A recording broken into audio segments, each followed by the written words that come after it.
ಕೇಶವನವರ್, ಮಾನ್ಯ ಸಭಾಧ್ಯಕ್ಷರೇ, ಗೋಪಾಲಕೃಷ್ಣ ಬೇಲೂರು ಕೂತ್ಕೊಳ್ಳಿ. ಯಾಕೆ ಪ್ರಶ್ನೆಯನ್ನ 888 ಮಾನ್ಯ ಆರೋಗ್ಯ ಸಚಿವರಿಗೆ ಮತ್ತು ಕುಟುಂಬ ಕಲ್ಯಾಣ ಸಚಿವರಿಗೆ ಈ ಪ್ರಶ್ನೆಯನ್ನು ಕೇಳಲು ಬಯಸ್ತೀನಿ. ಮಾನ್ಯ ಸಭಾಧ್ಯಕ್ಷರೇ ಉತ್ತರ ಮಾನ್ಯ ಸಭಾಧ್ಯಕ್ಷರು ಉತ್ತರವನ್ನು ಕೊಟ್ಟಿದ್ದಾರೆ. ಇಲ್ಲಿ ಹುನಗುಂದ ಮತಕ್ಷೇತ್ರದಲ್ಲಿ ಮಾನ್ಯ ಆರೋಗ್ಯ ಸಚಿವರು ಮೊನ್ನೆ ತಾನೇ ಆಯುರ್ವೇದದಲ್ಲಿ ಇವತ್ತು ನಮಗೆ ತಾಯಿ ಮತ್ತು ಮಕ್ಕಳ ಆಸ್ಪತ್ರೆಯನ್ನ ಇವತ್ತು ನಮ್ಮ ಮತಕ್ಷೇತ್ರಕ್ಕೆ 50 ಹಾಸಿಗೆ ಆಸ್ಪತ್ರೆಯನ್ನು ಕಲ್ಪಿಸಿಕೊಟ್ಟಿದ್ದಾರೆ. ಮಾನ್ಯ ಮುಖ್ಯಮಂತ್ರಿಗಳಿಗೆ, ಮಾನ್ಯ ಆರೋಗ್ಯ ಸಚಿವರಿಗೆ ನಾನು ಧನ್ಯವಾದಗಳು ಅರ್ಪಿಸ್ತೇನೆ.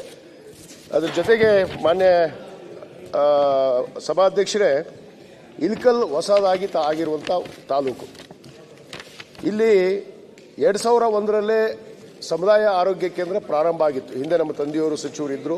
ಆ ಸಂದರ್ಭದಲ್ಲಿ 50 ಹಾಸಿಗೆಯ ಸಮುದಾಯ ಆರೋಗ್ಯ ಕೇಂದ್ರ ಪ್ರಾರಂಭ ಆಗಿತ್ತು. ಇವತ್ತು ಒಂದು ಇಲ್ಕಲ್ ನಗರ ಪ್ರದೇಶ ಸುಮಾರು 1 ಲಕ್ಷಕ್ಕೂ ಹೆಚ್ಚು ಜನಸಂಖ್ಯೆ ಇರುವಂಥ ಒಂದು ನಗರ. ಅದು ಸುತ್ತಮುತ್ತ ಸುಮಾರು 76 ಗ್ರಾಮಗಳು ಬರ್ತವೆ. ಆದ ಕಾರಣ ನಾನು ಮಾನ್ಯ ಸಚಿವರಲ್ಲಿ ಅಲ್ಲಿ ಸಿಬ್ಬಂದಿ ಕೊರತೆ ಇರ್ಬೋದು ಮತ್ತು ಆ ತಾಲೂಕು ಆಸ್ಪತ್ರೆಯಾಗಿ ಅದನ್ನು ಮೇಲ್ದರ್ಜೆಗೆ ಏರಿಸಬೇಕು ಅಂತೇಳಿ ನಾನು ವಿನಂತಿಯನ್ನು ಮಾಡಿಕೊಂಡಿದ್ದೇನೆ. ಯಾಕಂದರೆ ನಗರ ಪ್ರದೇಶವೇ ಸುಮಾರು 1 ಲಕ್ಷಕ್ಕೂ ಹೆಚ್ಚು ಜನಸಂಖ್ಯೆ ಇದೆ. ಅದರ ಜೊತೆಗೆ ಆ ತಾಲೂಕಕ್ಕೆ, ಇಲ್ಕಲ್ ತಾಲೂಕಕ್ಕೆ 73 ಗ್ರಾಮಗಳು ಬರ್ತಾವೆ ಮಾನ್ಯ ಸಭಾಧ್ಯಕ್ಷರೇ. ಆದ ಕಾರಣ ಅಲ್ಲಿ ಸಾಕಷ್ಟು ಸಿಬ್ಬಂದಿ ಕೊರತಿದೆ. ಯಾಕಂದ್ರೆ ಅಲ್ಲಿ ಇರುವಂತ ಬಡ ನೇಕಾರರು, ಬಡ ಕೂಲಿ ಕಾರ್ಮಿಕರು ಇರುವಂತ ಒಂದು ಪ್ರದೇಶ, ಅದು ಹಿಂದುಳಿದ ವರ್ಗದ ತಾಲೂಕೆ. ಆದ ಕಾರಣ ಮಾನ್ಯ ಸಚಿವರಿಗೆ ತಮ್ಮ ಮುಖಾಂತರ ವಿನಂತಿ ಮಾಡಿಕೊಳ್ಳೋದಿಷ್ಟೇ, ಬೇಗನೆ ಅದನ್ನು 100 ಹಾಸಿಗೆ ಆಸ್ಪತ್ರೆಯನ್ನಾಗಿ ಪರಿಗಣಿಸಿ ಆ ಆಸ್ಪತ್ರೆಗೆ ಎಲ್ಲ ಸಿಬ್ಬಂದಿಗಳನ್ನ, ಎಲ್ಲ ವೈದ್ಯರನ್ನ ಸರಿಯಾಗಿ ಒದಗಿಸುವಂತ ನಾನು ಕೇಳಿದ್ದೀನಿ. ಅದಕ್ಕೆ ಉತ್ತರ ಕೊಟ್ಟಿದ್ದಾರೆ ಮಾನ್ಯ ಅಧ್ಯಕ್ಷರೇ. ಆದರೆ ಅದು ತೀವ್ರಗತಿಯಲ್ಲಿ ಆಗಲಿ ಅಂತ ನನ್ನ ಒತ್ತಾಯ ಮಾನ್ಯ ಅಧ್ಯಕ್ಷ. ಮಾನ್ಯ ಸಭಾಧ್ಯಕ್ಷರು, ಈಗಾಗಲೇ ನಾನು ಬಹುಶಃ ಸ್ವಲ್ಪ ತಡವಾಗಿ ಬಂದರು. ಹಿಂದಿನ ಒಂದು ಪ್ರಶ್ನೆ ಇದೇ ಥರ ಇತ್ತು, ನಮಗೆ ತಾಲೂಕು ಆಸ್ಪತ್ರೆ ಮಾಡಿಕೊಡಿ ಅಂತ. ಅದು ನಾನು ಈಗಾಗಲೇ ಹೇಳಿದ್ದೀನಿ. ಈಗ ಎಲ್ಲಿ 11 ತಾಲೂಕು, ಹೊಸ ತಾಲೂಕುಗಳಲ್ಲಿ ಸಮುದಾಯ ಆರೋಗ್ಯ ಕೇಂದ್ರ ಇಲ್ಲದೇ ಇರತಕ್ಕಂಥದ್ದನ್ನು ಮೊದಲು ಮಾಡ್ತಾ ಇದ್ದೀವಿ ಈ ವರ್ಷ ಅಂತ. ಅದು ಈ ಆಯುರ್ವೇದಕ್ಕೆ ಕೊಟ್ಟಿದ್ದೀವಿ. ಅಂದರೆ ಈಗ ಎಲ್ಲರೂ ಒಪ್ಪಿಗೆ ಕೊಟ್ಟರೆ ಆಯುರ್ವೇದಕ್ಕೆ ಅದು ಜಾರಿ ಆಗ್ತದೆ. ಅವರಿಗೆ ಮತ್ತೆ MCH ಆಸ್ಪತ್ರೆ ಕೂಡ ನಾವು ಈ ವರ್ಷ ಕೊಡ್ತಾ ಇದ್ದೀವಿ. ಅದಕ್ಕೂ ಅವರು ಧನ್ಯವಾದ ಅರ್ಪಿಸಿದ್ದಾರೆ. ನಾನು ಕೂಡ ಅವರಿಗೆ ಅದರಿಂದ ಒಳ್ಳೇದಾಗುತ್ತೆ ಅನ್ಕೊಂಡಿದ್ದೀನಿ. ಆದರೆ ಈಗ ಅವರು ತಾಲೂಕು ಆಸ್ಪತ್ರೆ ಮಾಡಿ ಅಂತ ಹೇಳಿದ್ದಾರೆ ಇಳಕಲ್ಗೆ. ಮುಂದಿನ ದಿವಸದಲ್ಲಿ ಖಂಡಿತ ಜನಸಂಖ್ಯೆ ಮತ್ತು ಬೇಡಿಕೆ ಆಧಾರದ ಮೇಲೆ ಅದನ್ನು ಮುಂದಿನ ದಿವಸಗಳಲ್ಲಿ ಅದು ಹಂತ ಹಂತವಾಗಿ ಮಾಡ್ಕೊಳ್ಳೋದಕ್ಕೆ ನಾವು ಪ್ರಯತ್ನ ಮಾಡೋಣ. ಅದಕ್ಕೆ ಖಂಡಿತ ನಮ್ಮ ಗಮನ ಇರ್ತದೆ ಅಂತ ಮಾನ್ಯ ಶಾಸಕರಲ್ಲಿ ನಾನು ಮಾನ್ಯ ಸಭಾಧ್ಯಕ್ಷ ಹೇಳೋದಕ್ಕೆ ಬಯಸ್ತೀನಿ. ಮಾನ್ಯ ಸಚಿವರು ಒಪ್ಪಿಗೆ ಕೊಟ್ಟಿದ್ದಾರೆ. ಆದ್ರೆ ನನ್ನ ವಿನಂತಿ ಏನಂದ್ರೆ 73 ಗ್ರಾಮಗಳು ಅದಕ್ಕೆ ಇಲ್ಕಲ್ ತಾಲೂಕು, ಹೊಸ ತಾಲೂಕಕ್ಕೆ. ನಗರ ಪ್ರದೇಶವೇ 1 ಲಕ್ಷ ಜನಸಂಖ್ಯೆ ಇದೆ. ಕೇವಲ ಅದು 50 ಹಾಸಿಗೆ ಆಸ್ಪತ್ರೆ ಇದೆ, ಸಮುದಾಯ ಕೇಂದ್ರ ಆಗಿರೋದ್ರಿಂದ ಅಲ್ಲ ಮಾನ್ಯ ಅಧ್ಯಕ್ಷರೇ, ಅದನ್ನು ಸ್ವಲ್ಪ ಇದೇ ವರ್ಷದಲ್ಲಿ ಅದನ್ನ ಮೇಲ್ದರ್ಜೆಗೇರಿಸಿ ಅಲ್ಲಿರುವಂತಹ ನಮ್ಮ ಹುನಗುಂದ ತಾಲೂಕಲ್ಲಿರುವಂತಹ ಸಿಬ್ಬಂದಿ ಕೊರತೆ ಇರ್ಬೋದು, ಇಲ್ಕಲ್ಲಲ್ಲಿ ಇರ್ಬೋದು, ಆ ಎಲ್ಲ ಸಿಬ್ಬಂದಿಗಳನ್ನು ಒದಗಿಸಿಕೊಡಬೇಕು, ವೈದ್ಯರನ್ನು ಕೂಡ ಒದಗಿಸಿಕೊಡಬೇಕು ಅಂತ ಮತ್ತೊಮ್ಮೆ ವಿನಂತಿ ಮಾಡ್ತೀನಿ. Gopalaiah, thank you sir. Gopalaiah ಅವರು, ಪ್ರಶ್ನೆ ಸಂಖ್ಯೆ 1806 ಉನ್ನತ ಶಿಕ್ಷಣ ಸಚಿವರನ್ನ ಕೇಳಬಯಸ್ತೇನೆ. ಸನ್ಮಾನ್ಯ ಸಭಾಧ್ಯಕ್ಷರೇ, ಉತ್ತರವನ್ನು ಒದಗಿಸಲಾಗಿದೆ. ಸನ್ಮಾನ್ಯ ಸಭಾಧ್ಯಕ್ಷರೇ, ಉತ್ತರ ಕೊಟ್ಟಿದ್ದಾರೆ. ಮಹಾಲಕ್ಷ್ಮಿ ಲೇಔಟ್ನಲ್ಲಿ ಕಾಲೇಜು ಬೇಕು ಅಂತಕ್ಕಂಥದ್ದನ್ನ ಕೇಳಿದ್ದೇನೆ. 2016ರಿಂದ ಮಹಾಲಕ್ಷ್ಮಿ ರಾಜಾಜಿನಗರ ಕ್ಷೇತ್ರದಲ್ಲಿ 2007ರಲ್ಲಿ ಕಾಲೇಜ್ ಪ್ರಾರಂಭ ಆಗಿ ಕ್ಷೇತ್ರ ವಿಭಜನೆ ಆದ ನಂತರ 2016ರಿಂದ ಆ ಕಟ್ಟಡ ಶಿಥಿಲವಾಗಿರ್ತಕ್ಕಂಥ ಸಂದರ್ಭದಲ್ಲಿ ಮಹಾಲಕ್ಷ್ಮಿ ಲೇಔಟ್ನಲ್ಲಿ 16ರಿಂದ ಕಾಲೇಜು ನಡೀತಾ ಇದೆ. ಸುಮಾರು 10 ಕೋಟಿ ರೂಪಾಯಿ ಖರ್ಚು ಮಾಡಿ ಅಲ್ಲಿ ಕಾಲೇಜನ್ನು ಕಟ್ಟಿರ್ತಕ್ಕಂಥದ್ದು. ಹಂತ ಹಂತವಾಗಿ 40 ಕೊಠಡಿಗಳಿದೆ ಅಲ್ಲಿ. ನಾನು ಸಚಿವರಿಗೂ ಮನವಿ ಮಾಡ್ಕೊಂಡಿದ್ದೇನೆ, ಸರ್ಕಾರಕ್ಕೂ ಮನವಿಯನ್ನು ಮಾಡ್ಕೊಂಡಿದ್ದೇನೆ. ಒಂದು ಪ್ರತ್ಯೇಕವಾದ ಕಾಲೇಜನ್ನು ಕೊಡಬೇಕು ಮಹಾಲಕ್ಷ್ಮಿ ಲೇಔಟ್ಗೆ ಅಂತಕ್ಕಂಥದ್ದನ್ನ. ಈಗ ರಾಜಾಜಿನಗರದಲ್ಲಿ ಹೊಸ ಬಿಲ್ಡಿಂಗ್ ಪ್ರಾರಂಭ ಆಯ್ತಾ ಇದೆ, ಕೆಲವೇ ದಿನದಲ್ಲಿ ಆಗುತ್ತೆ. ಈ ವಿದ್ಯಾರ್ಥಿಗಳು ಅಲ್ಲಿಗೆ ಶಿಫ್ಟ್ ಆಯ್ತಾರೆ.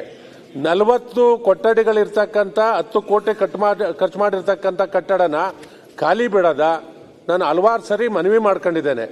ಜೊತೆಗೆ ರಾಜ್ಯದಲ್ಲಿ ಯಾವ್ಯಾವ ಕ್ಷೇತ್ರದಲ್ಲಿ ಕಾಲೇಜ್ಗಳಿಲ್ಲ ಅಂತಕ್ಕಂಥದ್ದನ್ನ ಕೇಳಿದ್ದೇನೆ. 14 ಇಡೀ ರಾಜ್ಯದಲ್ಲಿ, ಬೆಂಗಳೂರು ನಗರದಲ್ಲಿ 6, ಗ್ರಾಮೀಣ ಪ್ರದೇಶದಲ್ಲಿ 8 ಕಡೆ ಕಾಲೇಜ್ ಇಲ್ಲ ಅಂತಕ್ಕಂಥದ್ದನ್ನ ಮಾಹಿತಿಯನ್ನ ಕೊಟ್ಟಿದ್ದಾರೆ. ಸುಮಾರು ಸುಸಜ್ಜಿತವಾದ ಕಾಲೇಜು 10 ಕೋಟಿ ರೂಪಾಯಿ ಖರ್ಚು ಮಾಡಿರ್ತಕ್ಕಂಥ ಮಹಾಲಕ್ಷ್ಮಿ ಲೇಔಟ್ನಲ್ಲಿ ಒಂದು ಕಾಲೇಜು ಕೊಡಬೇಕು. ಆ ಕಾಲೇಜು ಯಾವ್ಯಾವ ಡಿಸ್ಟೆನ್ಸ್ ಐತೆ ಅಂತಕ್ಕಂಥದ್ದು ಹೇಳಿದ್ದಾರೆ. ಸಚಿವರಿಗೆ ಅಧಿಕಾರಿಗಳು ತಪ್ಪು ಮಾಹಿತಿಯನ್ನು ಕೊಟ್ಟಿದ್ದಾರೆ.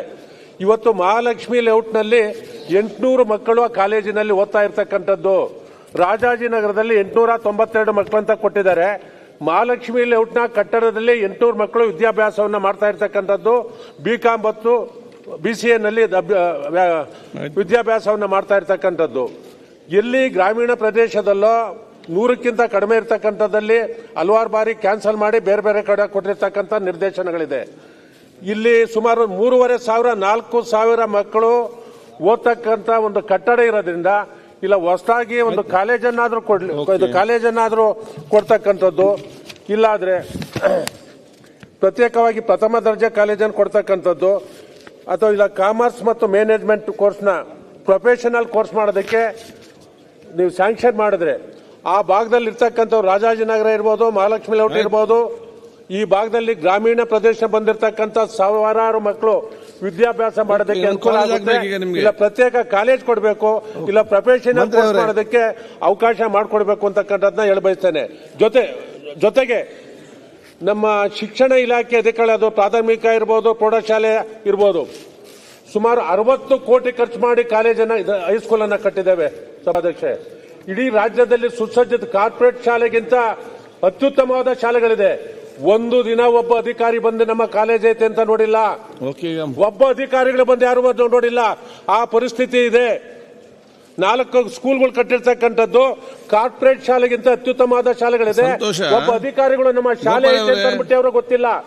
ಕೆಲಸ ನಮ್ಗೆ ಸಂತೋಷ. ಈಗ ನೀವು ಕಾಲೇಜ್ ಬಗ್ಗೆ ಚರ್ಚೆ ಮಾಡ್ತಿದ್ದೀರಿ, ಸ್ಕೂಲ್ ಬಗ್ಗೆ ಮತ್ತೆ ಮಾತಾಡುವ. ಈಗ ಕಾಲೇಜ್ ಉತ್ತರ ಕೊಡಿ. ಅಧ್ಯಕ್ಷರೇ, ಈ ವಿಚಾರ ನಮ್ಮ ಮತ್ತೊಬ್ಬ ಹಿರಿಯ ಮಾಜಿ ಸಚಿವರು ಶಾಸಕರಾಗಿರ್ತಕ್ಕಂಥ ಸುರೇಶ್ ಕುಮಾರ್ ಸಾಹೇಬರು ಹಿಂದೆನೂ ಮಾತಾಡಿದ್ದಾರೆ ಈ ವಿಚಾರ. ಇದು ಅವ್ರು ಹೇಳ್ತಾ ಇರ್ತಕ್ಕಂಥದ್ದು ವಾಸ್ತವಿಕ ವಿಚಾರ. ಹಿಂದೆ ಇಲ್ಲಿ ಕಟ್ಟಡ ಶಿಥಿಲ ಆದಂಥ ಸಂದರ್ಭದಲ್ಲಿ ಅಲ್ಲಿ ಅದಕ್ಕೆ ಸ್ಥಳಾಂತರ ಮಾಡಿ ತಾತ್ಕಾಲಿಕವಾಗಿ ಅದನ್ನು ಅಲ್ಲಿ ನಡೀತಾ ಇರ್ತಕ್ಕಂಥದ್ದು ವಾಸ್ತವ. ಈಗ ಏನಾಗಿದೆ ಸನ್ಮಾನ್ಯ ಅಧ್ಯಕ್ಷರೇ, ಮಾನ್ಯ ಸದಸ್ಯರು ಹೇಳಿದಾಗೆ ಭಾಳಷ್ಟು ಕಡೆ ಹಿಂದೆ ಅವೈಜ್ಞಾನಿಕವಾಗಿ ಹೋಬಳಿ ಮಟ್ಟದಲ್ಲೆಲ್ಲ ಕಾಲೇಜು ತೆಗೆದುಬಿಟ್ಟಿದ್ದಾರೆ.